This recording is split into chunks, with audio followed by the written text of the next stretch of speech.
Story time audio ബുക്സിലേക്ക് എല്ലാവർക്കും സ്വാഗതം. ജോസി വാഗമറ്റം എഴുതിയ നോവൽ ചാവുകടൽ.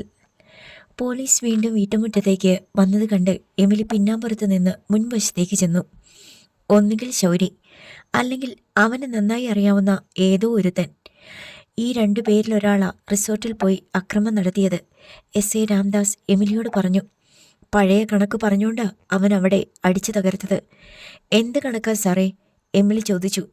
ശൗരി പണ്ട് ആ റിസോർട്ടിൽ പണിയെടുത്ത വകയിൽ കൂലി വല്ലതും ബാക്കി കിട്ടാനുണ്ടായിരുന്നോ? ഉണ്ടായിരുന്നു.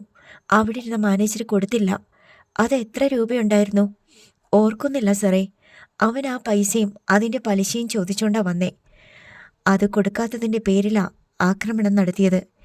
എമിലിയുടെ ഹൃദയം ദ്രുതഗതിയിൽ മിടിച്ചു. അങ്ങനെ എന്തെങ്കിലും സംഭവിച്ചിട്ടുണ്ടെങ്കിൽ അത് ശൗരിക്കുട്ടി തന്നെയായിരിക്കുമെന്ന് അവൾക്ക് തോന്നി. പണ്ടാരക്കളത്ത് താമസിക്കുന്ന ബേബിച്ചൻ എന്നയാളിൻ്റെ വീട്ടിൽ ശൗരിക്കുട്ടിയെയും കൂട്ടി നിങ്ങൾ പോയിട്ടില്ലേ? അതൊക്കെ കുറേ വർഷം മുമ്പാ, എമിലി പറഞ്ഞു. എന്തായാലും അവനെപ്പറ്റി എന്തെങ്കിലും വിവരം കിട്ടിയ അപ്പം തന്നെ ഞങ്ങളെ അറിയിച്ചേക്കണം. 10 ലക്ഷം രൂപയുടെ നഷ്ടമാ അവൻ റിസോർട്ടിൽ ഉണ്ടാക്കി വെച്ചത്. 10 ലക്ഷം രൂപയോ? എമിലി കണ്ണുമിഴിച്ചു. അത്രയൊക്കെ വിലയുണ്ടോ സാറേ അവിടുത്തെ സാധനങ്ങൾക്ക്? അവിടെ വന്ന് നോക്കിയാൽ കാണാൻ പറ്റും നിങ്ങൾക്ക്. അവൻ ഉണ്ടാക്കി വെച്ചതാ നാശനഷ്ടങ്ങൾ. അവൻ്റെ സ്വഭാവം നിങ്ങൾക്കല്ലേ അറിയത്തുള്ളൂ. നിങ്ങളല്ലേ അവനെ പ്രസവിച്ചു വളർത്തിയേ. അവൻ എങ്ങനത്തവനാ? ശൗര്യം കൂടുതലാ സാറേ. പിന്നെ വെറുതെ ആരെയും ഉപദ്രവിക്കത്തില്ല. അവൻ്റെ പേരിൽ കേസുണ്ട്. എവിടെ വെച്ച് കിട്ടിയാലും അവനെ അറസ്റ്റ് ചെയ്യും. അവനെ ഒളിപ്പിക്കാൻ ശ്രമിച്ച നിങ്ങളും അകത്തു പോകും. പറഞ്ഞില്ലെന്ന് വേണ്ട. എസ്.ഐ. രാംദാസ് മുന്നറിയിപ്പ് നൽകി. അതിനുശേഷം അയാൾ റോഡരികിൽ നിർത്തിയിട്ടിരുന്ന ജീപ്പിനടുത്തേക്ക് നടന്നു. ജീപ്പിന് പിന്നിൽ ജോൺ ചാണ്ടിയുടെ ബെൻസ് കാർ കാത്തുകിടപ്പുണ്ടായിരുന്നു. ജോൺ ചാണ്ടി ബെൻസിൽ നിന്ന് ഇറങ്ങി രാംദാസിൻ്റെ അടുത്തേക്ക് വന്നു. നമുക്ക് സൈമൺ തരകനെ കൂടി ഒന്ന് കണ്ടിട്ട് പോകാം. കാരക്കാടൻ. അയാൾക്ക് ഈ പ്രദേശത്ത് എന്ത് നടന്നാലും അറിയാം. അയാളുടെ ഭാര്യയ്ക്ക് എൻ്റെ കുടുംബവുമായി അല്പം റിലേഷൻഷിപ്പ് ഉണ്ട്. എന്നാൽ അങ്ങോട്ട് വിട്ടോ. ജോൺ ചാണ്ടിയുടെ ബെൻസ് മുമ്പേ പോയി. പോലീസ് ജീപ്പ് പിന്നാലെയും. സൈമൺ തരകൻ കാരക്കാട്ട് ബംഗ്ലാവിലുണ്ടായിരുന്നു. ജോൺ ചാണ്ടിയുടെ പണവും പ്രതാപവും രാഷ്ട്രീയ പദവിയും അറിയാവുന്നതുകൊണ്ട് സൈമൺ തരകൻ ഹൃദ്യമായ സ്വീകരണമാണ് നൽകിയത്. ശൗര്യക്കുട്ടി ജോൺ ചാണ്ടിയുടെ റിസോർട്ട് അടിച്ചു തകർത്തു എന്ന് കേട്ടപ്പോൾ സൈമൺ തരകന് തൻ്റെ നട്ടെല്ലിനുള്ളിൽ ഒരു പഴുതാര ഇഴഞ്ഞ പോലെ തോന്നി. ഏയ്, അവനായിരിക്കാൻ ഒരു സാധ്യതയുമില്ല. സൈമൺ ഉറപ്പുണ്ടോ? അതൊരു കുന്തമുനിയുള്ള ചോദ്യമായിരുന്നു. ചോദ്യം എനിക്ക് മനസ്സിലായി. ഞാൻ അവനെ തല്ലിക്കൊന്ന് പുറംകടലിൽ കൊണ്ടുപോയി കെട്ടിത്താഴ്ത്തിയെന്ന് പറഞ്ഞുകൊണ്ട് നടന്നവരാ ഈ ചെല്ലിക്കടപ്പുറത്തുകാര്. അതിൻ്റെ പേരും പറഞ്ഞ് പോലീസ് കേസെടുക്കുകയും ഒരുപാട് അന്വേഷിക്കുകയും ചെയ്തു. ചത്തുപോയവനെ എവിടുന്ന് കണ്ടുകിട്ടാനാ? ചത്തെന്ന് ഉറപ്പാണോ? ഇല്ലെങ്കിൽ ആളിനെ കാണണ്ടേ? ഭൂമിക്ക് മേലെ ഇല്ലല്ലോ. അപ്പോൾ റിസോർട്ടിൽ വന്ന് തല്ലിപ്പൊളിച്ചതോ? ജോൺ ചാണ്ടി ചോദിച്ചു. അവന് കാശ് കൊടുക്കാനുണ്ടായിരുന്നോ? സൈമൺ തരകൻ മറു ചോദ്യമിട്ടു. കാണുമായിരിക്കും, ജോൺ ചാണ്ടി പറഞ്ഞു. അന്നും ഇന്നും സാംകുട്ടിയാ റിസോർട്ടിൻ്റെ മാനേജര്. എൻ്റെ മൂത്ത മങ്ങളുടെ മകനാ. പൈസയൊന്നും കൊടുക്കാനില്ലായിരുന്നെന്നാ അവൻ പറയുന്നേ. പക്ഷേ ശൗരി കൃത്യമായിട്ട് അവനോട് കണക്ക് പറഞ്ഞു. സാംകുട്ടിക്ക് മുൻപ് അവിടെ മാനേജറായിട്ടിരുന്നത് ബേബിച്ചനാ. ബേബിച്ചൻ്റെ വീട്ടിൽ ചെന്ന് ചോദിച്ചപ്പോഴും അയാൾ പറഞ്ഞത് പൈസ കൊടുക്കാനുണ്ടെന്നാ. ശൗര്യയുടെ അമ്മയോട് ചോദിച്ചപ്പോൾ അവരും സമ്മതിച്ചു. അപ്പോൾ നമ്മൾ എന്താ മനസ്സിലാക്കണ്ടേ? ജോൺ ചാണ്ടിയുടെ ചോദ്യം എവിടേക്കാണ് വിരൽ ചൂണ്ടിയതെന്ന് സൈമൺ തരകന് മനസ്സിലായി. അവൻ ജീവനോടെ ഉണ്ട് സൈമൺ. അവൻ തന്നെയാ വന്നത്. പക്ഷേ അവൻ അതേപോലെ തന്നെ മുങ്ങിക്കളഞ്ഞു. ജോൺ ചാണ്ടി അടിവരയിട്ടു പറഞ്ഞു. അവൻ ഈ ചെല്ലിക്കടപ്പുറത്ത് കാലുകുത്തിയ ആ വിവരം ഞാൻ അറിയും. അപ്പം തന്നെ ഞാൻ നിങ്ങളെ വിളിച്ചു പറഞ്ഞോളാം. സൈമൺ തരകൻ രാംദാസിന് ഉറപ്പുകൊടുത്തു. അവൻ വന്നാലും ഇല്ലെങ്കിലും എനിക്ക് 10 ലക്ഷം രൂപ പോയി കിട്ടി.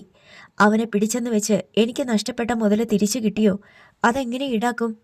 അവൻ്റെ കയ്യിൽ നിന്ന് തന്നെ ഈടാക്കണം. അവൻ്റെ കയ്യിൽ അതിനുള്ള മുതലുണ്ടോ? അവൻ്റെ വീട് ഞങ്ങൾ കണ്ടു. ഒരു ദാരിദ്ര്യം പിടിച്ച വീട്. അതെല്ലാം കൂടെ വിറ്റ 2 ലക്ഷം തികച്ചു കിട്ടത്തില്ല. ഈടാക്കലൊന്നും നടക്കില്ല. നിങ്ങൾക്ക് പോകാനുള്ളത് പോയി. അവൻ കണക്ക് പറഞ്ഞു വന്നപ്പോൾ ആ പൈസ അങ്ങ് കൊടുത്തേക്കുന്നതായിരുന്നു ബുദ്ധി. പൈസ തന്നില്ലെങ്കിൽ അതിൻ്റെ 10 ഇരട്ടി നഷ്ടം ഞാൻ ഉണ്ടാക്കുമെന്ന് പറഞ്ഞിട്ടാ അവൻ അടിച്ചു തകർത്തെ. എസ്.ഐ. രാംദാസ് പറഞ്ഞു. ഞാൻ സാംകുട്ടിയെ കുറേ വഴക്ക് പറഞ്ഞു. നാശനഷ്ടം ഉണ്ടാകുമെന്ന് പറഞ്ഞപ്പോഴെങ്കിലും അതങ്ങ് കൊടുത്താൽ മതിയായിരുന്നു. അതാരും കൊടുക്കത്തില്ല, സൈമൺ തരകൻ പറഞ്ഞു. ഈ പറയുന്ന ഞാനാണെങ്കിൽ കൊടുക്കത്തില്ല. അവൻ തകർക്കാൻ വന്നാൽ തടയാൻ നമ്മുടെ ആൾക്കാരുണ്ടല്ലോ എന്ന് വിചാരിക്കും. അതാ കുഴപ്പമായത്. അവൻ ഒറ്റയ്ക്ക് എന്ത് ചെയ്യാനാണെന്ന് വിചാരിച്ചു പോയി. പക്ഷേ അവൻ പുല്ല് പോലെയാ 10-15 പേരെ അടിച്ച് നിരപ്പാക്കിയത്. ജോൺ ചാണ്ടി പറഞ്ഞു. ഈ കടപ്പുറത്ത് വന്ന ഞാൻ അറിയിച്ചേക്കാം. സൈമൺ തരകൻ ഉറപ്പു നൽകി. അവനെ എൻ്റെ കയ്യിൽ കിട്ടിയാൽ ബാക്കി കാര്യം ഞാൻ ഏറ്റു, രാംദാസ് പറഞ്ഞു. പിന്നെ അവൻ ഒരിക്കലും 15 പേരെയല്ല, ഒരു 15കാരൻ പയ്യനെ പോലും അടിക്കാൻ കൈ പൊക്കില്ല. സൈമൺ തരകൻ നൽകിയ ചായ സൽക്കാരം സ്വീകരിച്ച് ജോൺ ചാണ്ടിയും പോലീസും നെടുമുടിയിലേക്ക് തിരിച്ചുപോയി. അവിടെ നടന്ന കൂടിക്കാഴ്ചയുടെയും സംഭാഷണങ്ങളുടെയും പൊരുൾ പിടികിട്ടിയ എൽസമ്മ ഭർത്താവിനോട് ചോദിച്ചു. ശൗരി തിരിച്ചെത്തിയിട്ടുണ്ടോ? എവിടുന്ന്? അവൻ്റെ പേരും പറഞ്ഞ് വേറൊരുത്തനാണെന്ന് നിങ്ങൾക്കെങ്ങനെ അറിയാം? അല്ലെന്ന് നിനക്കെങ്ങനെ അറിയാമെടി? അവൻ പേര് പറഞ്ഞുകൊണ്ട് ചെന്നു എന്നല്ലേ പറഞ്ഞത്? 15 കൊല്ലം മുമ്പത്തെ 6000 രൂപ പലിശ സഹിതം 50,000 ആക്കി കണക്ക് കൂട്ടി വെച്ചോണ്ടല്ലേ ചെന്നത്? അതിൽ കൂടുതൽ എന്തിനാ തെളിവ്? എന്നിട്ട് അവനെവിടെ പോയി? അവനറിയരുതോ പോലീസ് കേസ് വരുമെന്നും അറസ്റ്റുണ്ടാകുമെന്നുമൊക്കെ? ബുദ്ധിയുള്ള ആരെങ്കിലും നിന്നു കൊടുക്കുമോ? ഇതൊക്കെ എനിക്കറിയാം, നീ പറഞ്ഞു തരണ്ട. ശൗരിയെ ആന്ധ്ര കടലിൽ വെച്ച് കണ്ടെന്ന് 3-4 കൊല്ലം മുമ്പ് കേട്ടത് ശരിയായിരുന്നു അല്ലേ? അതിൻ്റെ പുറകിന് ഞങ്ങൾ അന്വേഷിച്ചു പോയതല്ലേ? എന്നിട്ട് അവൻ്റെ പൊടി പോലും ഇല്ലായിരുന്നല്ലോ.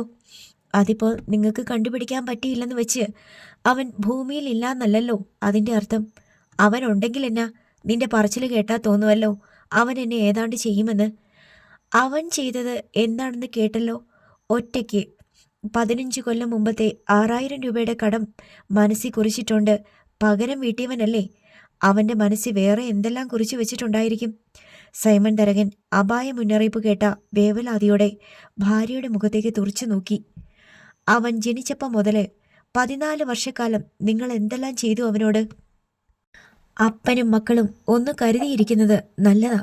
സൈമൺ തരകന്റെ നട്ടെല്ലിനുള്ളിൽ പഴുതാരം ഉണർന്നു. അത് പതിയെ ഇഴഞ്ഞു തുടങ്ങി. നമ്മുടെ ഡാൻഡസിന്റെ പ്രായമാ അവന്. 15 പേരെ തല്ലിച്ചതച്ച് ഒരു റിസോർട്ട് മുഴുവൻ തല്ലി തകർക്കണമെങ്കിൽ അവൻ്റെ കൈക്കരുത്തെന്താ? അവൻ്റെ ഉള്ളിലെ കലി എത്രയാ? മിണ്ടാതെ പോയിക്കോ എൻ്റെ മുന്നിൽ നിന്ന്. ഈ ചെല്ലിക്കടപ്പുറത്ത് അവൻ കാലുകുത്തിയ അന്ന് അവൻ്റെ അന്ത്യമാ. സൈമൺ തരകൻ തൻ്റെ ഭാര്യയോട് കയർത്തു. എൽസമ്മ പിന്നെ മറുത്തൊന്നും പറഞ്ഞില്ല. പക്ഷേ സൈമൺ തരകൻ്റെ ഉള്ളിൽ ആദ്യ പെരുകി. ജോൺ ചാണ്ടിയും രാംദാസും കൂടി അയാളുടെ മനസ്സിൽ വരച്ചിട്ട ചിത്രം ഭയാനകമായിരുന്നു. ഒറ്റയാനെ പോലെ ഒരുത്തൻ വരുന്നു, കണക്ക് ചോദിക്കുന്നു, തല്ലി തകർക്കുന്നു, തടയുന്നവരെ അടിച്ച് നിലംപരിശാക്കുന്നു. അവൻ എവിടുന്ന് വന്നു എന്ന് ആർക്കും അറിയില്ല, എങ്ങോട്ട് പോയി എന്നും ആർക്കും അറിയില്ല. ശൗര്യക്കുട്ടിയെ തിരക്കിയാണ് പോലീസ് വന്നു പോയത് എന്നറിഞ്ഞിട്ട് ചെല്ലിക്കടപ്പുറം നിവാസികൾക്കെല്ലാം വലിയ അത്ഭുതമായിരുന്നു. കഴിഞ്ഞ 10 വർഷത്തോളമായി ശൗര്യക്കുട്ടിയെ ആരും കണ്ടിട്ടില്ല.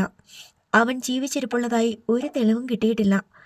ആകെ കിട്ടിയ തെളിവ് ആന്ധ്ര കടലിൽ വെച്ച് രാമകൃഷ്ണൻ ശൗര്യക്കുട്ടിയെ പോലൊരുത്തനെ സായിബാബ എന്നു പേരുള്ള ഒരു ഫിഷിംഗ് ബോട്ടിൻ്റെ ഡെക്കിൽ വല വലിച്ചുകൊണ്ട് നിൽക്കുന്നതായി കണ്ടു എന്നത് മാത്രമാണ്. കൂടുതൽ വിശ്വസനീയമായ തെളിവുകളൊന്നും കിട്ടാത്തതിനാൽ കടപ്പുറം നിവാസികൾ അത് കെട്ടുകഥയെന്ന് കരുതി തള്ളിക്കളയുകയും ചെയ്തു. ഇപ്പോൾ ശൗര്യക്കുട്ടിയെ തിരക്കി പോലീസ് വന്നതറിഞ്ഞ് എമിലിയുടെ വീട്ടിൽ സന്ദർശകർ ധാരാളം എത്തി. എല്ലാവർക്കും സംഭവത്തിൻ്റെ നിജസ്ഥിതി അറിയണം. ശൗര്യക്കുട്ടി ജീവനോടെയുണ്ടോ? എന്തെങ്കിലും തെളിവ് കിട്ടിയോ? പോലീസ് അന്വേഷിച്ചു വരാൻ വേണ്ടി എന്ത് കുറ്റകൃത്യമാണ് അവൻ ചെയ്തത്? അവനൊരു കൊലപാതകം തന്നെ ചെയ്തിരുന്നാലും ശരി, അവൻ ജീവനോടെ ഉണ്ടെന്ന് കാണാൻ അവർ ആഗ്രഹിച്ചു. രാത്രി ഉറങ്ങാൻ കിടന്നിട്ട് എമിലിക്ക് ഉറക്കം വരുന്നില്ല. ആ ശരീരം തൻ്റേതല്ലെന്ന് എമിലിക്ക് തോന്നി.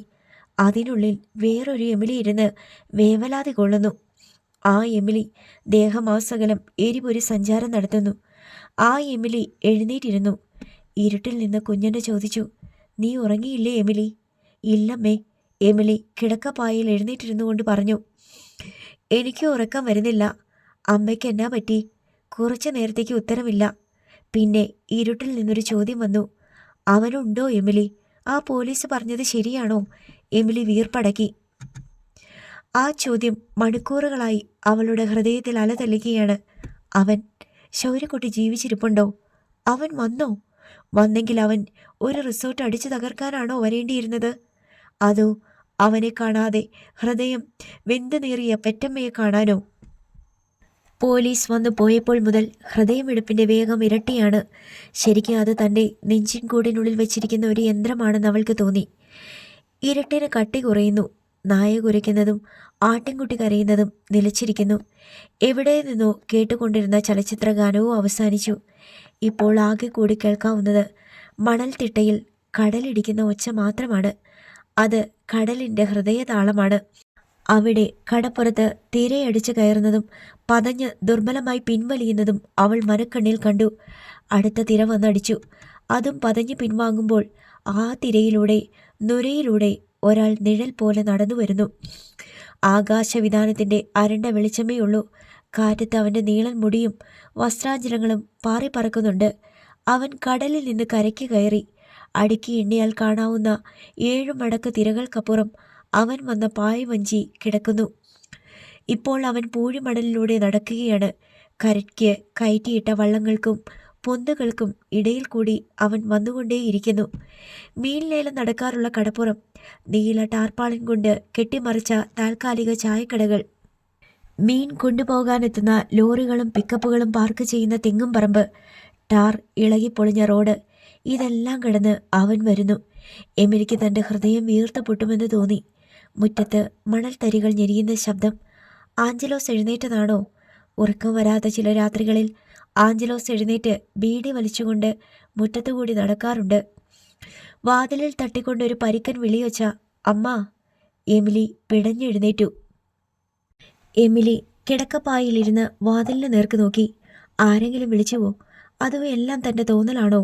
ഇരുട്ടാണ് മുറിയിൽ. പുറമേ നിന്ന് ഇപ്പോൾ ശബ്ദമൊന്നും കേൾക്കുന്നില്ല. ആഞ്ചലോസില്ലേ തിണ്ണയിൽ? ഒരു നിഴലനക്കം പോലും ആഞ്ചലോസ് അറിയേണ്ടതാണല്ലോ. മുറ്റത്തെ പൂഴിമണ്ണിൽ കൂടി നടന്നു വരുന്ന ചെറിയ കാലച്ച കേൾക്കാമെന്ന് എമിലിക്ക് തോന്നി. അത് പെട്ടെന്ന് നിലച്ചു. എമിലി വീർപ്പടക്കി. ആരാത്? ആഞ്ചലോസിൻ്റെ അമ്പരന്ന ശബ്ദം. ഷ്, ഒച്ചയുണ്ടാക്കരുത്. ഒരാൾ അടക്കിപ്പിടിച്ച് ശ്വാസിക്കുന്ന സ്വരം. എമിലി തിടുക്കത്തിൽ എണീറ്റ് വാതിലിനടുത്തെത്തി. തിണ്ണയിലേക്ക് ആരോ കയറുന്ന കാലച്ച കേട്ടു. എമിലി ഉത്കണ്ഠ കൊണ്ട് വീർപ്പുമുട്ടി. വാതിലിൻ്റെ ബോൾട്ടിലേക്ക് കൈവച്ചുകൊണ്ട് നിന്നു. വാതിലിൽ ആരോ തട്ടുന്നു. ആരാ? എമിലി സ്വരം താഴ്ത്തി ചോദിച്ചു. അമ്മ. ആ വിളിയൊച്ച കേട്ട് എമിലി ഞെട്ടിപ്പോയി. ആദ്യം കേട്ട വിളിയൊച്ചയുമായി ഇതിന് വിദൂര സാമ്യം ഉണ്ടായിരുന്നില്ല. എമിലിയുടെ ഉടലാകെ ഒരു വിറയൽ പടർന്നു. ലൈറ്റിടാതെ അവൾ വാതിൽ തുറന്നു. തിണ്ണയിൽ ഒരാൾ രൂപം നിൽക്കുന്നത് നിഴൽ പോലെ കാണാം. എമിലി സന്ദേഹത്തോടെ അതിന് നേർക്ക് നോക്കി. ആഞ്ചലോസ് എണീറ്റ് നിൽക്കുന്നതും എമിലി ഒരു നിഴൽ പോലെ കണ്ടു. കരയിലെടുത്തിട്ട മത്സ്യം പോലെ പിടച്ച് പിടച്ച് തൻ്റെ ഹൃദയം പൊട്ടിപ്പോകുമെന്ന് എമിലിക്ക് തോന്നി. മനസ്സുകൊണ്ട് ശൗര്യക്കുട്ടിയുടെ രൂപം വരച്ച് തിണ്ണയിൽ നിൽക്കുന്ന രൂപത്തിലേക്ക് സന്നിവേശിപ്പിക്കാൻ ശ്രമിക്കുകയായിരുന്നു എമിലി. നിഴൽ രൂപം വാതിലിനടുത്തേക്ക് വന്നപ്പോൾ എമിലി പിന്നോട്ടൊരു ചുവട് മാറി. വാതിലിൽ നിന്ന് ഒരു കൈ അകത്തേക്ക് നീണ്ടു. ചിരപരിചിതമായ വിരലുകൾ ഒട്ടും തിരയാതെ തന്നെ സ്വിച്ച് ബോർഡിലെ ലൈറ്റിൻ്റെ സ്വിച്ചിട്ടു. അകത്ത് ബൾബ് തെളിഞ്ഞു. എമിലിയുടെ ശ്വാസവും ഹൃദയവും നിലച്ചുപോയി. ശൗര്യക്കുട്ടിയാണ് മുന്നിൽ നിൽക്കുന്നത്. 14-ാമത്തെ വയസ്സിൽ തിരോധാനം ചെയ്തവൻ, മരിച്ചുപോയി എന്ന് കരുതപ്പെട്ടവൻ, കാരക്കാട്ട് സൈമൺ തരകൻ കൊന്നു കടലിൽ തള്ളി എന്ന് പ്രചരിപ്പിക്കപ്പെട്ടവൻ, തൻ്റെ മകൻ. എമിലിക്ക് അവനെ തിരിച്ചറിയാൻ ഒരു നിമിഷാർത്ഥം പോലും വേണ്ടി വന്നില്ല. തല ചുറ്റി വീഴാൻ പോയ എമിലിയെ അവൻ തന്നെ താങ്ങി. അവൻ്റെ കരവലയത്തിനുള്ളിൽ എമിലിയുടെ ഉടൽ വിറച്ചുകൊണ്ടിരുന്നു. ഒരു കരച്ചിൽ ചങ്കു പിളർന്നു വന്നുവെങ്കിലും അതിനുള്ള ശ്വാസം കിട്ടിയില്ല. അമ്മ, അമ്മ. ശൗര്യക്കുട്ടി എമിലിയെ പിടിച്ചുകൊണ്ട് വിളിച്ചു. ഇല്ല, ശ്വാസമില്ല. അവൻ എമിലിയുടെ 2 കവിളത്തും അമർത്തി പിടിച്ചു കുലുക്കി. എമിലിയുടെ കണ്ണുകൾ പുറത്തേക്കുന്തി. അമ്മ. കുഴഞ്ഞു വീഴാൻ പോയ എമിലിയെ അവൻ കക്ഷങ്ങളിൽ കൂടി കൈയിട്ട് എടുത്തുയർത്തി വായുവിൽ ശക്തിയായി കുടഞ്ഞു. അമ്മ. എമിലി ഏങ്ങി ഏങ്ങി ശ്വാസം വലിച്ചു തുടങ്ങി. മറഞ്ഞു പോയിക്കൊണ്ടിരുന്ന കണ്ണുകൾ നേരെയായി. മുറിയിലുണ്ടായ ബഹളത്തിൽ കുഞ്ഞനെയും ജാനറ്റും ഡെന്നിച്ചനും ഉണർന്നു കഴിഞ്ഞിരുന്നു. ആഞ്ചലോസ് പരിഭ്രാന്തനായി തിണ്ണയിൽ നോക്കി നിൽപ്പുണ്ടായിരുന്നു. എമിലിയെ ശൗര്യക്കുട്ടി താഴെ നിർത്തി. അവർക്കിപ്പോൾ ശരിക്കും ശ്വാസമെടുക്കാൻ കഴിയുന്നുണ്ട്. കുഞ്ഞിനെ എഴുന്നേറ്റ പാടെ കട്ടിലിൽ കണ്ണുമിഴിച്ചിരിക്കുകയാണ്. കണ്ണിൽ കാണുന്നത് സ്വപ്നമാണോ സത്യമാണോ എന്ന് വിശ്വസിക്കാൻ പറ്റാത്ത പോലെ. ശൗര്യക്കുട്ടിയെ കുഞ്ഞെണ്ണ തിരിച്ചറിഞ്ഞു. ഉയരവും ആൾവലിപ്പവും താടിമീശകളും ഒക്കെ ഇപ്പോഴത്തെ ശൗര്യക്കുട്ടിയിൽ രൂപമാറ്റം വരുത്തിയിട്ടുണ്ടെങ്കിലും 14 വയസ്സിൽ അവനെ അടുത്ത് പരിചയമുള്ളവർക്ക് തിരിച്ചറിയാൻ ബുദ്ധിമുട്ടില്ല. കുഞ്ഞന്ന ഒരു സ്വപ്ന സഞ്ചാരിയെപ്പോലെ കട്ടിൽ നിന്ന് എഴുന്നേറ്റു. ശൗര്യക്കുട്ടിയുടെ മുന്നിൽ വന്നു. അത് ശൗര്യക്കുട്ടി തന്നെയാണെന്ന് ഉറപ്പുവരുത്താനെന്ന പോലെ അവൻ്റെ കൈയിലും ചുമലിലും തൊട്ടും പിടിച്ചു നിന്ന് ശബ്ദമില്ലാതെ കരഞ്ഞു. ആ ചിരിക്കിടയിൽ അവരുടെ കണ്ണു നിറഞ്ഞു.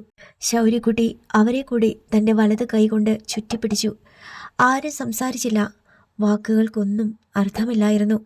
അതിശയത്തോടെ കണ്ണിമയ്ക്കാതെ നോക്കിക്കൊണ്ടു നിന്ന ജാനറ്റിനെ അവൻ കൈ കാട്ടി വിളിച്ചു. അവളിപ്പോൾ ഒരു പെൺകുട്ടിയല്ല, യുവതിയായി കഴിഞ്ഞിരിക്കുന്നു. അവൾ ലജ്ജിച്ചും പരിഭ്രമിച്ചും അവൻ്റെ അടുത്തേക്ക് വന്നു. അവൻ കുഞ്ഞനെ വിട്ടിട്ട് ജാനറ്റിനെ വലതുകരം കൊണ്ട് ചുറ്റിപ്പിടിച്ചു. അതുവരെ അതിശയം പൂണ്ട പുഞ്ചിരിയോടെ നോക്കി നിന്നിരുന്നവൾ യാതൊരു മുന്നറിയിപ്പുമില്ലാതെ ഒരൊറ്റ കരച്ചിൽ. ശൗര്യക്കുട്ടി അവളുടെ മുഖം പിടിച്ച് തൻ്റെ തോളത്തേക്ക് അണച്ചു. അവളുടെ പുറത്തും ശിരസിന് പിന്നിലും മെല്ലെ തട്ടി. സമാധാനിപ്പിക്കാനായി അവളുടെ ഉടൽ മെല്ലെ ഉലച്ചു. എത്ര കണ്ണീർ തുടച്ചിട്ടും അവളുടെ കരച്ചിലിന് ഒരറുതിയുണ്ടായില്ല. കരയരുതെന്നൊന്നും അവൻ പറഞ്ഞുമില്ല. അവൾ അല്പം മാറി നിന്ന് 2 കവിൾത്തടങ്ങളും മാറി മാറി തുടച്ചു. എത്രയൊക്കെ ശ്രമിച്ചിട്ടും അവൾക്കത് നിർത്താൻ കഴിഞ്ഞില്ല. ഡെന്നിച്ചൻ ഒരൊത്ത പുരുഷനായി ശൗര്യക്കുട്ടിയുടെ മുന്നിൽ അല്പ അകലം പാലിച്ചു നിന്നു. അവൻ്റെ കണ്ണുകളിൽ കൗതുകവും അത്ഭുതവും നിറഞ്ഞിരുന്നു. ശൗര്യക്കുട്ടി അടുത്തേക്ക് ചെന്ന് 2 കൈകൊണ്ടും അവനെ ആശ്ലേഷിച്ചു. ഡെന്നിച്ചന് തൻ്റെ കർത്തവ്യങ്ങളെല്ലാം പെട്ടെന്ന് പാതിയായി കുറഞ്ഞതുപോലെ തോന്നി. എത്രയോ വർഷങ്ങളായി ഈ കുടുംബം അവൻ ഒറ്റയ്ക്ക് ചുമലിലേറ്റി നടക്കുന്നു. ഇപ്പോൾ ഭാരം താങ്ങാൻ ഒരാളെത്തിയിരിക്കുന്നു. എന്തൊരാശ്വാസം! അതിനപ്പുറത്ത് പ്രത്യേകിച്ചൊരു ആഹ്ലാദമോ സ്നേഹത്തുടിപ്പോ ഒന്നും ഡെന്നിച്ചന് അനുഭവപ്പെട്ടില്ല. സ്വന്തം ചുമതല ഡെന്നിച്ചൻ്റെ തലയിലേക്ക് വെച്ചു കൊടുത്തിട്ട് നടന്നു മറിഞ്ഞ ഒരാൾ എന്ന നിലയ്ക്കാണ് അവൻ ശൗര്യക്കുട്ടിയെ സങ്കല്പിച്ചിരുന്നത്. കുടുംബം നോക്കേണ്ട ചുമതല മൂത്തവനായ തനിക്കല്ല, ഇളയവനായ ശൗര്യക്കുട്ടിക്കാണ് എന്ന് ചിന്തിക്കുന്നതിലെ വിരോധാഭാസം അവൻ മനഃപൂർവ്വം വിട്ടുകളഞ്ഞു. ശൗര്യക്കുട്ടിക്ക് എന്തെങ്കിലും കൊടുക്കാൻ വേണ്ടി എമിലി അടുക്കള മുഴുവൻ പരതി. അവിടെ ഒന്നും ഇരിപ്പില്ല. കട്ടൻ കാപ്പിയുടെ പൊടി ഇരിപ്പുണ്ടെങ്കിലും പഞ്ചസാരയില്ല. ഡെന്നിച്ചിന് പണിയില്ലാതിരുന്നതിനാൽ വീട് വറുതിയിലായിരുന്നു. കടലിൽ മാത്രമല്ല, കരയ്ക്കും പണിയില്ല. കെട്ടിടം പണികൾക്ക് അന്യ സംസ്ഥാനക്കാരുടെ സംഘം തന്നെയുണ്ട്. കൃഷിപ്പണികളൊന്നും ആരും ചെയ്യിക്കുന്നുമില്ല. കടലിൽ മീനില്ല. 4 or 5 ഭാഗം ആഴമുള്ളിടത്ത് വല വിരിച്ചാൽ വള്ളം നിറയെ മീൻ കിട്ടുന്ന കാലമുണ്ടായിരുന്നു. ഇപ്പോൾ 12 ഉം 16 ഭാഗം ആഴത്തിലുള്ള കടലിൽ പോയി വല വിരിച്ചാൽ മണ്ണെണ്ണ കാശിനുള്ള മീൻ പോലും കിട്ടാറില്ല. എമിലി പിടിയരി ഇട്ടുവച്ചിരുന്നത് എടുത്ത് അടുപ്പത്തിട്ടു. ശൗര്യക്കുട്ടി വേണ്ടെന്ന് എത്രയൊക്കെ പറഞ്ഞിട്ടും എമിലി സമ്മതിച്ചില്ല. രാത്രി 2:30 മണിക്ക് ആവി പറക്കുന്ന കഞ്ഞി വറ്റൽ മുളക് ചുട്ട് ചമ്മന്തി ഇടിച്ചതും കൂട്ടി കഴിച്ചിട്ട് ശൗര്യക്കുട്ടി പോകാനിറങ്ങി. പോകാനോ? എങ്ങോട്ട്? എമിലി അന്തം വിട്ടു. പോകണം അമ്മ, ഞാൻ വരും.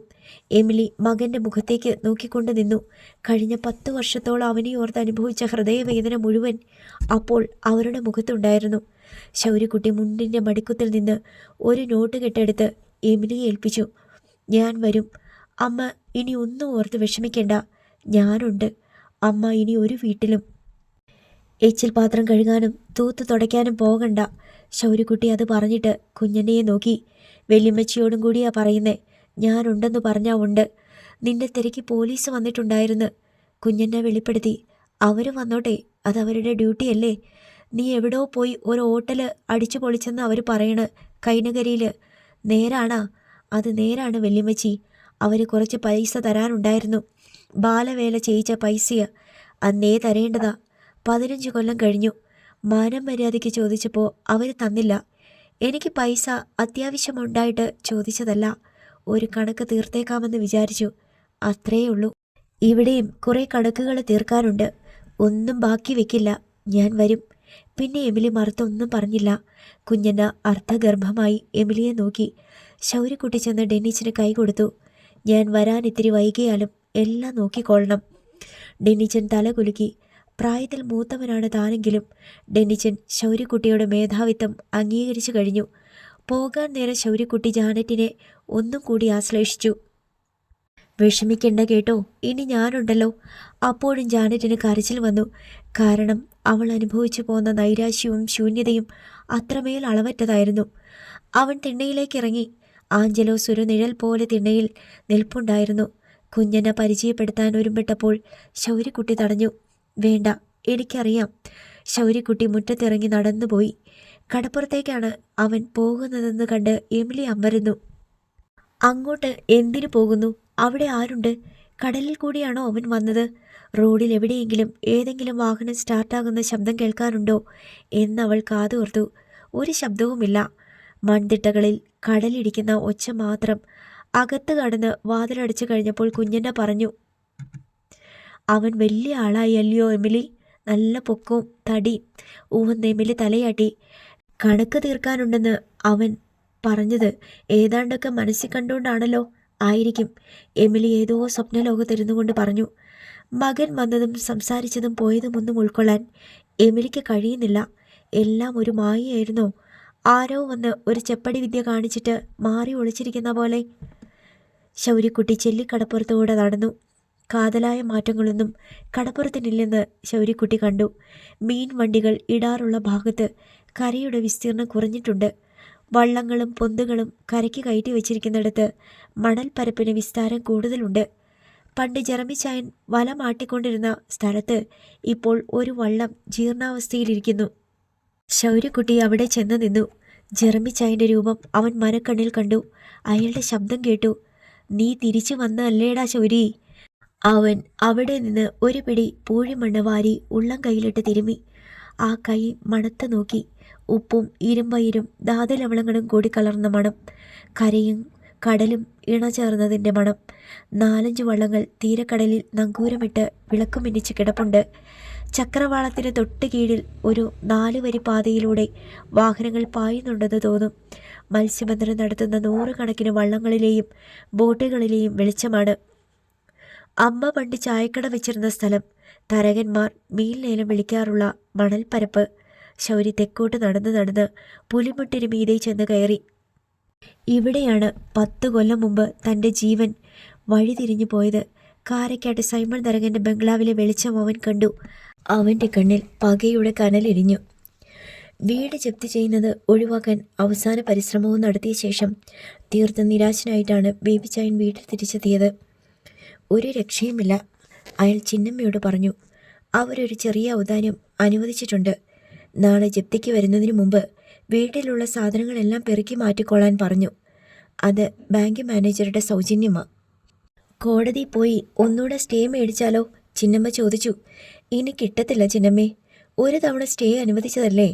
12 തവണകളായിട്ട് 1 വർഷം കൊണ്ട് അടച്ചു തീർക്കാൻ ഇളവും തന്നതല്ലേ?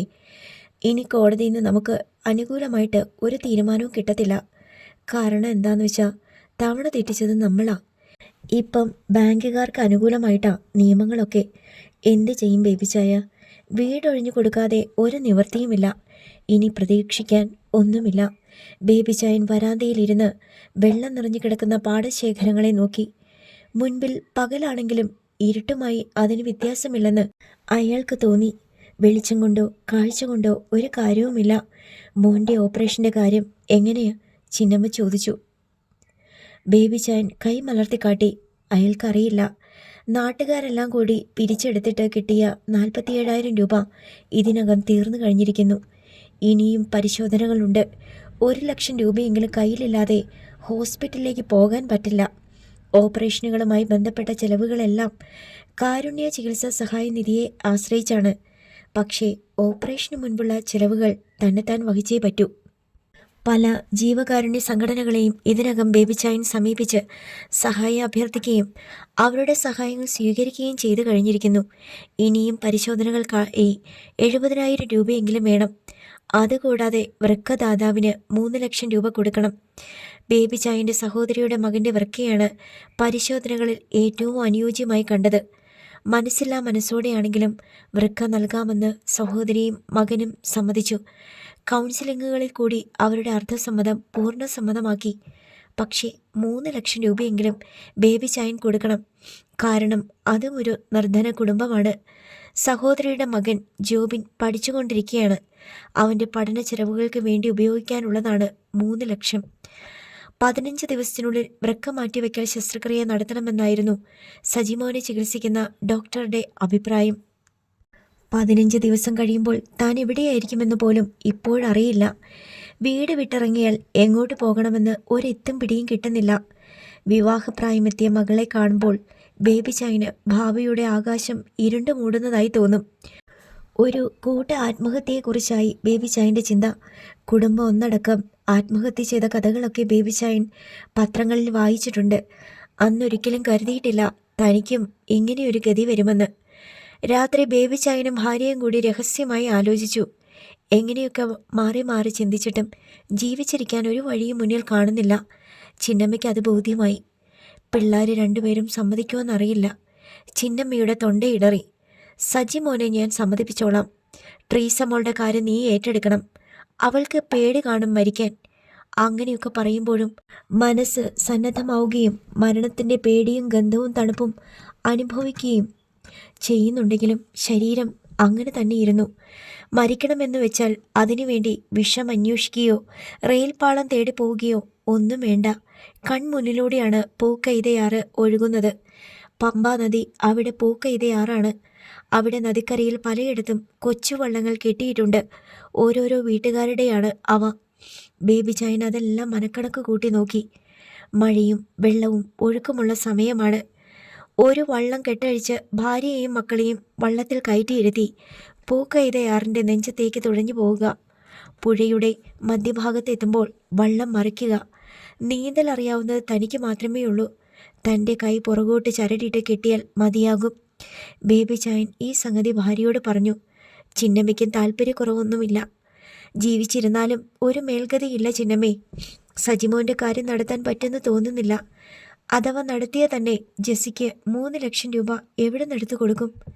വീട് വിൽക്കാമെന്ന് വിചാരിച്ചല്ലേ നമ്മളെല്ലാം കണക്ക് കൂട്ടിക്കൊണ്ട് വന്നത്. ചിന്നമ്മ സമ്മതിച്ച് തലയാട്ടി. അവർ അതിനിടയ്ക്ക് കണ്ണീരുപ്പുകയും മൂക്ക് പിഴിയുകയും ചെയ്തു. നീ ഇങ്ങനെ സങ്കടപ്പെട്ടാ എങ്ങനെയാ? കാര്യം നടക്കണ്ടേ? ഈ ഒരു രാത്രിയേ ഉള്ളൂ. നാളെ നമുക്ക് വീടില്ലെന്ന് ഓർക്കണം. എന്നാലും മരിക്കാൻ പോണല്ലോ എന്ന് വിചാരിക്കുമ്പോൾ സങ്കടം തോന്നാതിരിക്കുമോ? ധൈര്യം വേണം ചിന്നമ്മേ. ഞാനില്ലേ നിൻ്റെ കൂടെ? നമ്മുടെ മക്കളില്ലേ? ട്രീസയുടെ കാര്യം നീ ഒന്ന് ഓർത്ത് നോക്കിക്കേ. അവളുടെ കല്യാണം നടത്തണ്ടായോ? നമുക്ക് അതിനെപ്പറ്റി ആലോചിക്കാൻ പറ്റുമോ? വീടില്ല, പൈസയില്ല, ഒരു തരി സ്വർണം പോലുമില്ല. അവളെ ആർക്ക് കെട്ടിച്ചു കൊടുക്കും? ശരിയാണെന്നേ, സമ്മതിച്ചല്ലോ. ചിന്നമ്മയ്ക്ക് പിന്നെയും കരച്ചിൽ വന്നു. നമുക്കൊരു കാര്യം ചെയ്യാം. ജോണി ചായൻ്റെ വള്ളം എടുത്തുകൊണ്ട് പോകാം. പിള്ളേരോട് അക്കരെ തോമാ ചായൻ്റെ വീട്ടിൽ പോവുകയാണെന്ന് പറഞ്ഞാൽ മതി. രാത്രിയിൽ എന്തിനാ ഇപ്പം ഇത്ര അത്യാവശ്യമായിട്ട് പോണേന്ന് ചോദിച്ചാലോ? തോമച്ചായൻ്റെ മകൻ ടോണി ബൈക്കേന്ന് വീണെന്നോ കാലൊടിഞ്ഞോ എന്നോ ഒക്കെ പറയാം. നീ പിള്ളേരെ വിളിക്ക്. അവരോട് വേറൊന്നും പറയണ്ട. അപ്പോഴും ചിന്നമ്മ കണ്ണീര് തുടയ്ക്കുകയും മൂക്ക് പിഴിയുകയും ചെയ്തു. വേറെ എന്തെങ്കിലും വഴിയുണ്ടോ ബേബി ചായ? ചിന്നമ്മയ്ക്ക് ഈ ഭൂമി വിട്ടുപോകാൻ മനസ്സ് വരുന്നില്ല. എന്തെല്ലാം ദുഃഖങ്ങളെ അഭിമുഖീകരിക്കേണ്ടി വന്നാലും ശരി, പ്രതീക്ഷിക്കാനുള്ളത് നരകയാതനകൾ മാത്രമാണെങ്കിലും ശരി, ജീവൻ വെടിയാൻ മടി. ബേബി ചൈൻ തളർന്നിരുന്നു. മാസത്തിൽ 2 തവണയെങ്കിലും സജിമോന് ഡയാലിസിസ് നടത്തിയേ പറ്റൂ. സൗജന്യ നിരക്കിലാണ് അത് ചെയ്യുന്നതെങ്കിലും അതിനുള്ള പണം പോലും കണ്ടെത്താനാവാത്ത അവസ്ഥയാണ്. ബേബി ചൈൻ പതിയെ എഴുന്നേറ്റ് മുറ്റത്തേക്ക് ഇറങ്ങി. എവിടെന്നെങ്കിലും എന്തെങ്കിലും ഒരു സന്ദേശം കിട്ടിയേക്കുമെന്ന പോലെ അയാൾ ആകാശത്തേക്കും വിദൂര പാടശേഖരങ്ങളിലേക്കും നോക്കി. ആകാശം മൂടിക്കെട്ടി കിടന്നു. എങ്കിലും നാട്ടു വെളിച്ചത്തിൽ പൂക്കൈതയാറിൻ്റെ ജലപരപ്പ് ഇളകുന്നത് കാണാം. ഒരു നിമിഷം അയാൾ വിചാരിച്ചു താൻ കൈനകരി നോർത്തിലെ റിസോർട്ടിന് മുന്നിലാണെന്ന്.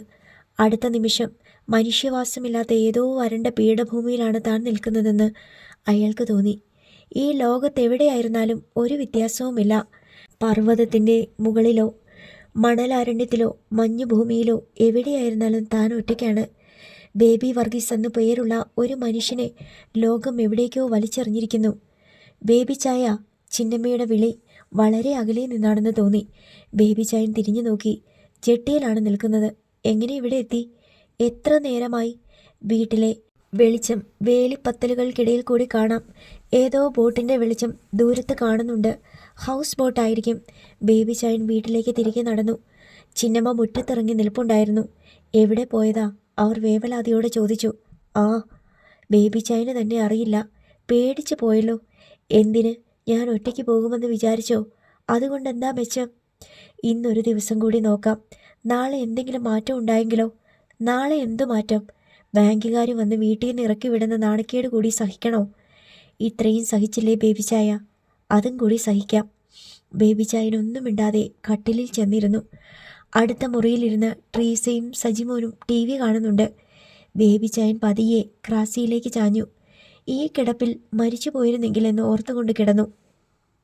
ഓർക്കാപ്പുറത്ത് ഹാർട്ട് അറ്റാക്ക് വന്ന് മരിച്ചുപോയ പലരെയും അയാൾ ഓർത്തു. അവരിൽ ഭൂരിപക്ഷം പേരും ദീർഘകാലം ജീവിക്കാൻ ആഗ്രഹിച്ചവരായിരുന്നു. പക്ഷേ ദൈവം പെട്ടെന്ന് അവരുടെ ചീട്ട് കീറി. ദൈവം ഒരു കുത്തുചീട്ടുമായി ഇരിക്കുന്നത് ബേബി ചായൻ കണ്ടു. അരികെ ഗബ്രിയേൽ മാലാഖയുമുണ്ട്. പത്രോസ് അപ്പോസ്തലനുണ്ട്. ഒടുവിലത്തെ അത്താഴത്തിൽ പങ്കെടുത്ത എല്ലാവരുമുണ്ട്. ദൈവം ചീട്ട് കുത്തി കശക്കി പത്രോസിനോട് ചീട്ട് വെട്ടിവെക്കാൻ പറഞ്ഞു. പത്രോസ് അങ്ങനെ തന്നെ ചെയ്തു. ഓലമെഞ്ഞ ഒരു ഷെഡിലെ പിഞ്ഞിക്കീറിയ തഴപ്പായയിലിരുന്നാണ് ദൈവം ചീട്ട് നിരത്തുന്നത്. എല്ലാവരുടെയും മുമ്പിൽ ഓരോ ചീട്ട് വീതം വിളമ്പി. വീണ്ടും ഓരോന്നുകൂടി. ബേബി ചായൻ തനിക്ക് കിട്ടിയ ചീട്ടുകൾ ഒതുക്കത്തിലെടുത്ത് നോക്കി. 2 ഏസ്. ഇതുകൊണ്ട് കാര്യമില്ല. അടുത്ത ചീട്ട് നോക്കണം. ദൈവം ഓരോ ചീട്ടും കൂടി വിളമ്പി. ബേബി ചായൻ അതെടുത്ത് പാതി പ്രതീക്ഷയോടെ നോക്കി. സ്പേഡ് 9. ഇതിനെ വെല്ലാൻ വേറൊരു കൈയില്ല. ബേബി ചായൻ ദൈവത്തെ നോക്കിയതും ദൈവം ബേബി ചായനെ നോക്കിയതും ഒന്നിച്ചായിരുന്നു. ദൈവം ഒന്ന് കണ്ണിറുക്കി. അറിഞ്ഞുകൊണ്ട് തന്ന പോലെ എല്ലാവർക്കും കിടിലൻ കൈയാണ് കിട്ടിയിരിക്കുന്നത്. ഗബ്രിയേൽ മാലാഖ 1000-ന്റെ ഒരു കെട്ട് കളത്തിലേക്ക് വെച്ചു. പത്രോസ് അത് 2 കെട്ടാക്കി. ദൈവം അത് 4 ആക്കി. കളത്തിൽ നോട്ടുകെട്ടുകളുടെ കൂമ്പാരം. ഇതെല്ലാം തനിക്കാണ്. തൻ്റെ കയ്യെ വെല്ലാൻ വേറൊരു കൈയില്ല.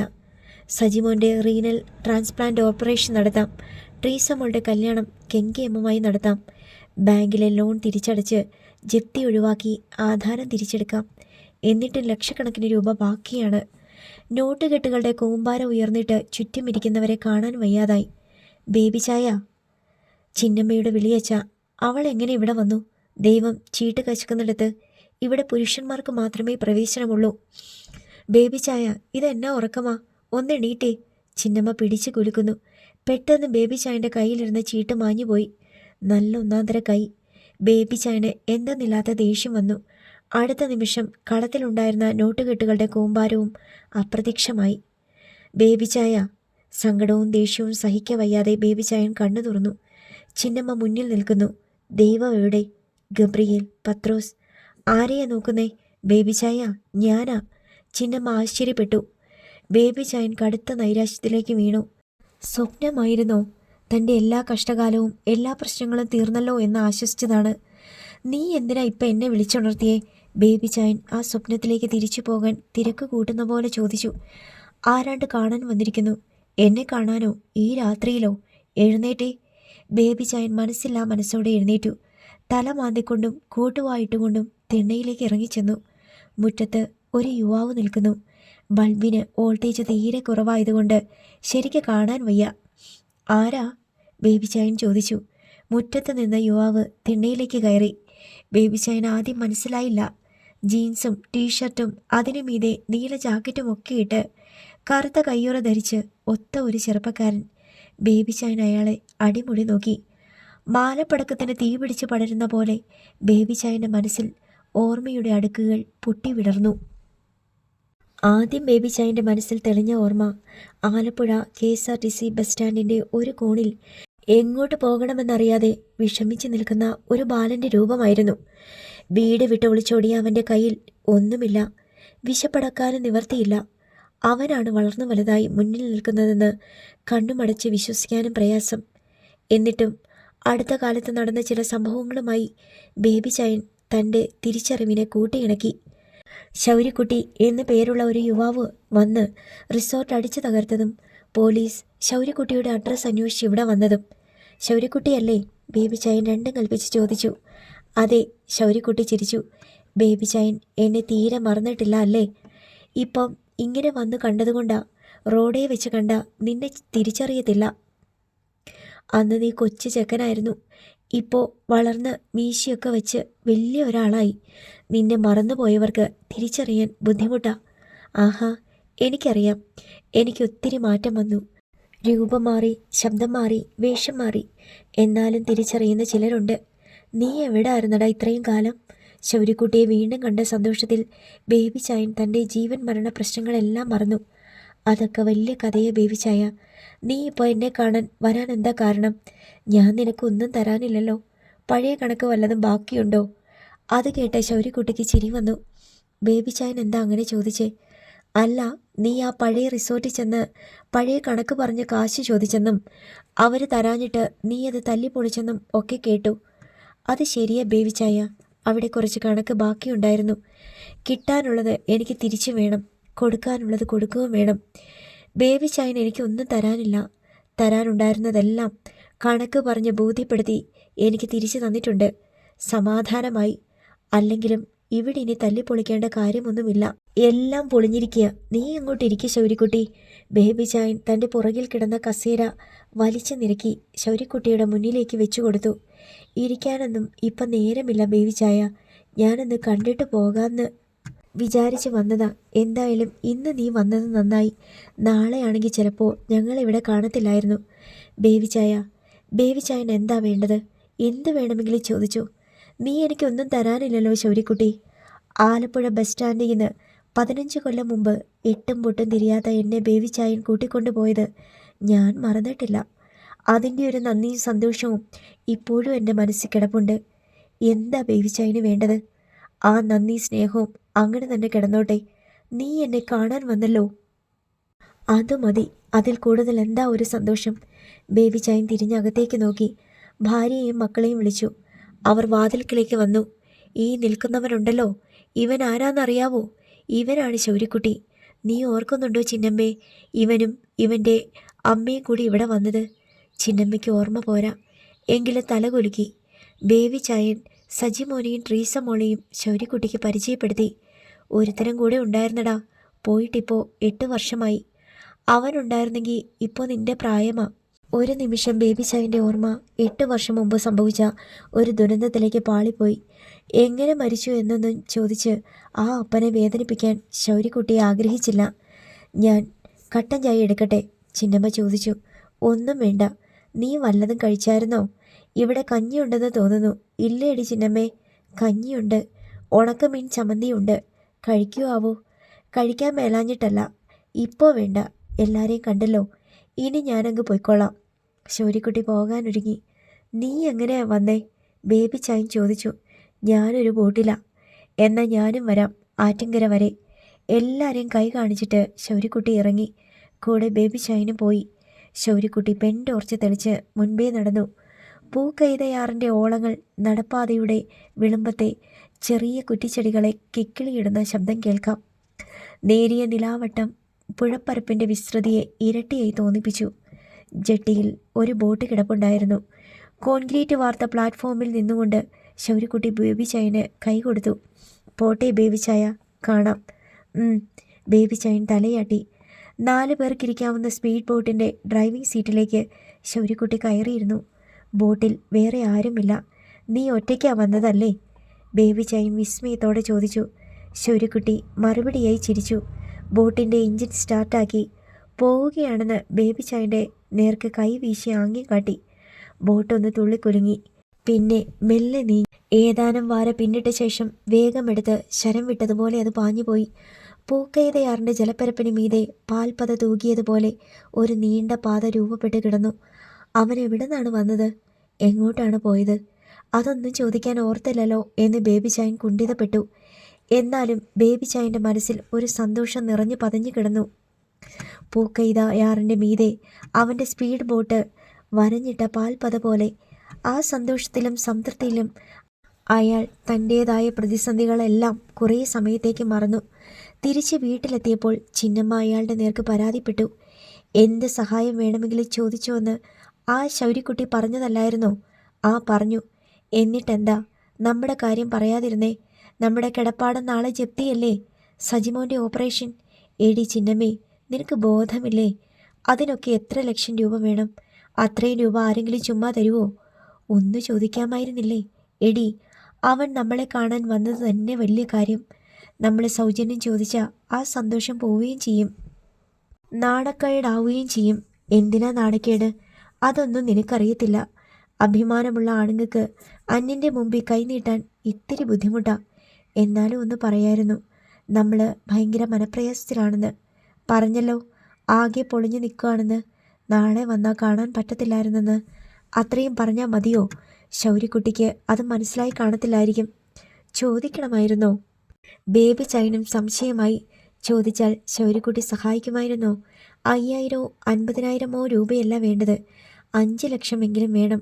ശൗര്യക്കുട്ടി വെറുതെ 5 ലക്ഷം രൂപ എടുത്ത് തരുമായിരുന്നോ? ഒരിക്കലുമില്ല. അതിന് തക്ക എന്ത് ബന്ധമാണുള്ളത്? സ്വന്തക്കാരനോ ബന്ധക്കാരനോ അല്ല, അയൽക്കാരനോ നാട്ടുകാരനോ പോലുമല്ല. എങ്ങോട്ട് പോകണമെന്നറിയാതെ ആലപ്പുഴ ബസ് സ്റ്റാൻഡിൽ പകച്ചു നിന്ന ഒരു പയ്യനെ വിളിച്ച് റിസോർട്ടിൽ കൊണ്ടുപോയി പണിയെടുപ്പിച്ചിട്ടുണ്ട്. അതിൻ്റെ ശമ്പളവും കൊടുത്തു. തീർന്നു ആ ബന്ധം. കാണാൻ വന്നത് അവൻ്റെ മനസ്സിൻ്റെ വലിപ്പം കൊണ്ട് മാത്രം. ഇവിടെ സ്വന്തം പെങ്ങളുടെ മകൾ വൃക്കയ്ക്ക് വില പറഞ്ഞ് കാത്തിരിക്കുകയാണ്. ഇല്ലായ്മ കൊണ്ടായിരിക്കും, എന്നാലും മറുവശത്ത് ഒരു ജീവനാണല്ലോ കെഞ്ചുന്നത് എന്ന ചിന്തയൊന്നുമില്ല. നീണ്ടു പോയ ആത്മപരിശോധനകൾക്കൊടുവിൽ ബേബി ചായന് കൃത്യമായ ഉത്തരം കിട്ടി. സഹായം ആവശ്യപ്പെടാതിരുന്നത് തന്നെയായിരുന്നു ശരി. ബേബി ചായൻ കട്ടിലിൽ ചെന്ന് കിടന്നു. ആ പഴയ സ്വപ്നം മടങ്ങി വന്നിരുന്നെങ്കിൽ എന്ന് ആശിച്ചു. കറിയാച്ചിൻ്റെ മഴ ചോരുന്ന ഓല ഷെഡിൽ താനും ദൈവവും ദൈവദൂതന്മാരും കർത്താവിൻ്റെ അപ്പോസ്തലന്മാരും ഇരുന്ന് പരിയൽ കളിച്ച കളി. തനിക്ക് ദൈവം തന്ന കൈ, കളത്തിൽ കൂമ്പാരം കൂട്ടിയ നോട്ടുകെട്ടുകൾ. രാവിലെ ചിന്നമ്മ ട്രീസ മോളെയും കൂട്ടി ചില്ലറ കെട്ടിപ്പെറുക്കലുകളൊക്കെ നടത്തി. അത്യാവശ്യ സാധനങ്ങളെല്ലാം വിവിധ ബാഗുകളിലും കാർട്ടൺ ബോക്സുകളിലുമാക്കി പാക്ക് ചെയ്തു. ജപ്തി നടപടി വരുമ്പോൾ ഉടുതുണികളൊന്നും നഷ്ടപ്പെടരുത്. അത്യാവശ്യം വേണ്ട പാത്രങ്ങൾ, TV, അയൺ ബോക്സ്, മിക്സി, കറിക്കത്തികൾ, കിടക്കവിരികൾ, ജനാല കർട്ടനുകൾ ഇവയെല്ലാം പെറുക്കുന്നത് കണ്ട് ബേബി ചായൻ ചോദിച്ചു, ഇതൊക്കെ എങ്ങോട്ട് കൊണ്ടുപോകാൻ വേണ്ടിയാ അടുക്കി പെറുക്കുന്നേ? പിന്നെ ഇതൊക്കെ ഇവിടെ കളഞ്ഞിട്ട് പോണോ? ചിന്നമ്മ ചോദ്യമിട്ടു. ഇതെവിടെ കൊണ്ടുപോകുമെന്ന് പറ. നിങ്ങളുടെ പെങ്ങളുടെ വീട്ടിലോട്ട് പോയാലോ? എന്നെ കിട്ടത്തില്ല.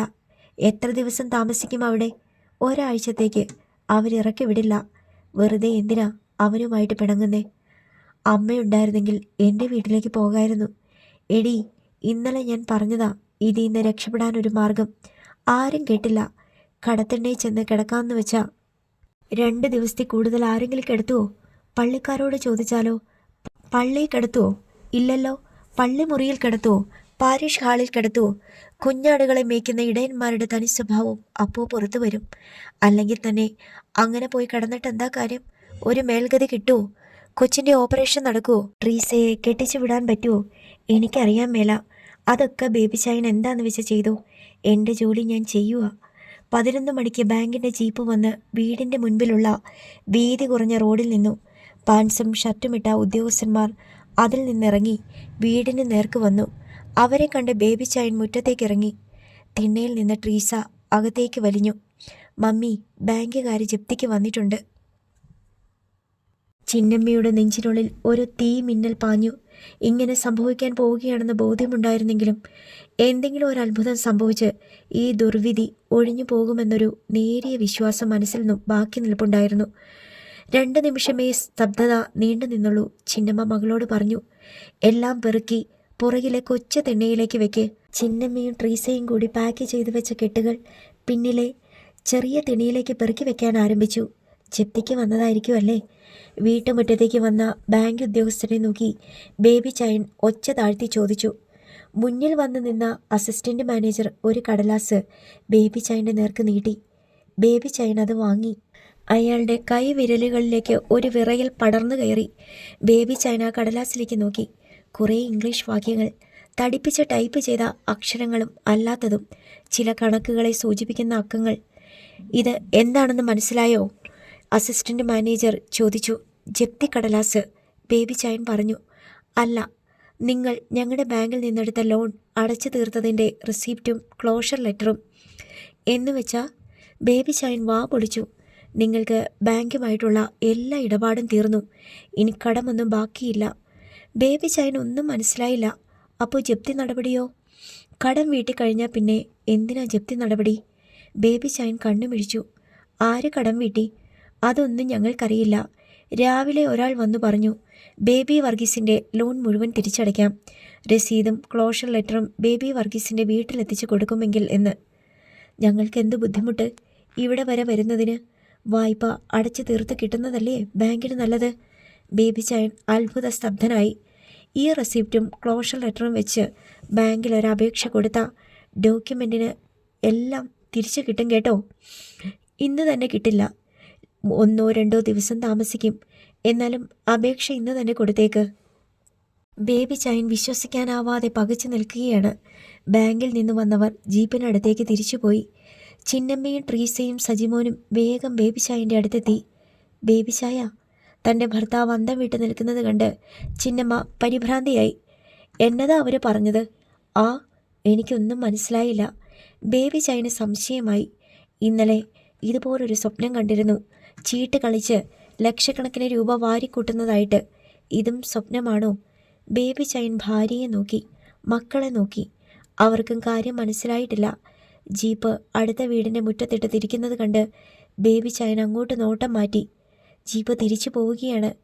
കയ്യിലിരുന്ന കടലാസുകളിലേക്കായി ഇനി ബേബി ചൈൻ്റെ നോട്ടം.